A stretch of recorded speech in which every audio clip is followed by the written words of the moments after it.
Which U.S. fire departments have the most fire trucks? Starting with number 5. Houston Fire Department. Protecting over 600 square miles, HFD operates around 125 frontline apparatus, including 88 engines and 37 ladders built for heavy urban response. Number 4. LA City Fire Department. Navigating extreme traffic and terrain, LAFD commands about 145 active heavy rigs, featuring 106 engines and 39 aerials for high-rise and brush fires. Number 3. Chicago Fire Department. Protecting the Windy City, CFD maintains 157 frontline vehicles.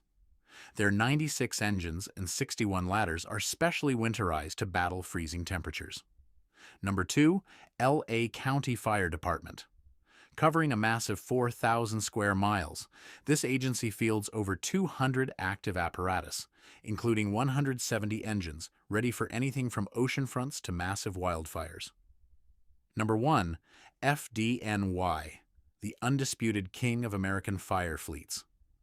Protecting the densest concrete jungle, New York operates a staggering 340 frontline rigs, featuring 197 engines and 143 ladders.